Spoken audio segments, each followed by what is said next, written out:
some people call me the bag man. I'm not sure why. There's a couple things I want to show you in my bag. Oh, it's hot here.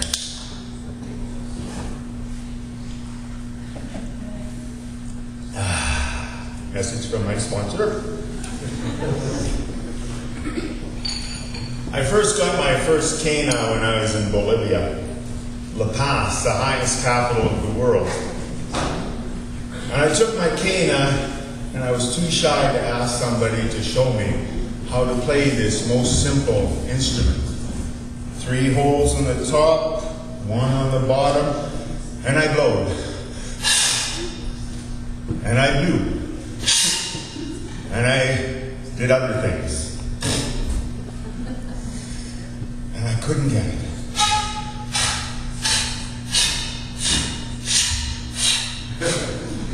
I don't know if you've ever tried doing that at the highest capital in the world, but it feels great. I got such a buzz, and I hadn't even made a sound yet. I knew there's something amazing about this little instrument. It's just a tube. And I practiced and practiced. It took a couple days. I think it was a Thursday evening. And by Saturday, I was able to go.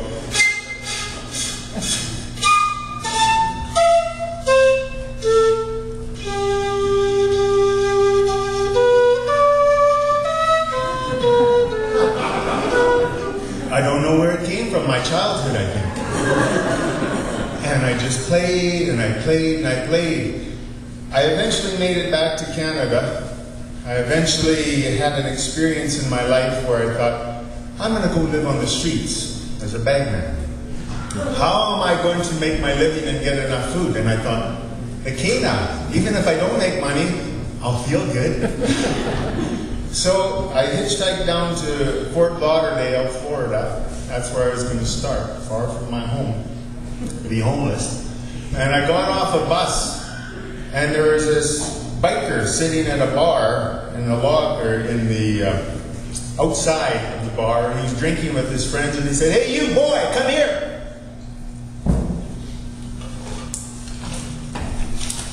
I came and said, "Yes." "What you got in the bag? Got something to sell?" Well, I think he was thinking of drugs or something like that, but I said, "Yeah, I do." I pulled out my quena and I played the other song I had learned in 5 years.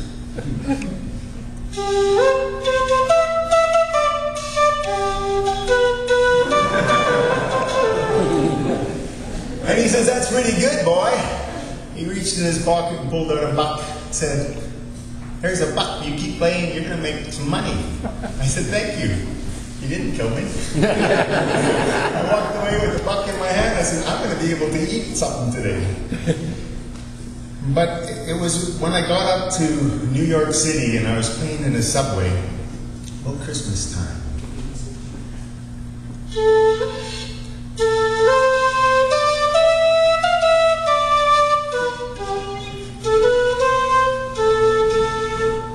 And this little girl was dancing in front of me. And this fellow to the side was looking at me strangely, and I looked at him and said, "Now you believe in the story of the Pied Piper and the flute." He says, "Yeah, I was going to pull out this butcher knife," and he showed me the butcher knife, "and take all the money that you were making. But I couldn't do it because I saw how happy you were making that kid." So I talked with him for a while, hoping he wouldn't use that butcher knife on me, because he had put it back in his pocket.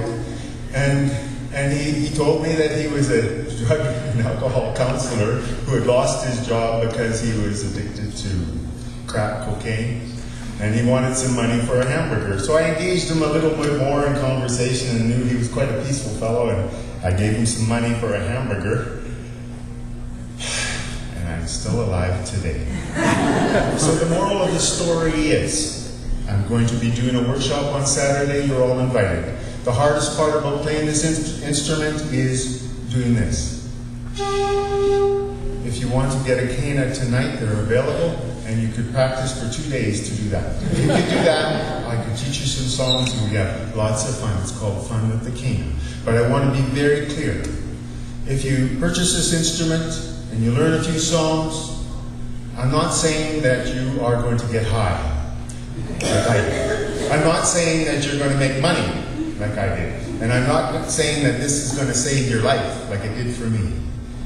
But I want to say that if you do your best and come to the workshop and play a few songs, it will be amazing.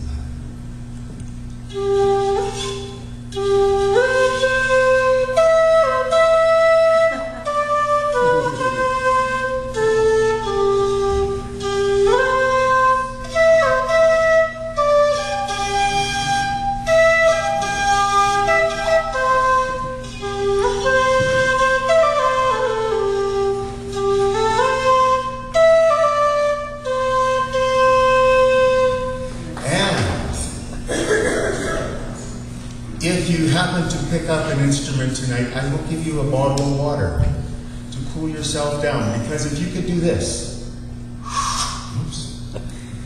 First you have to do this. Because if you could do this, oh, you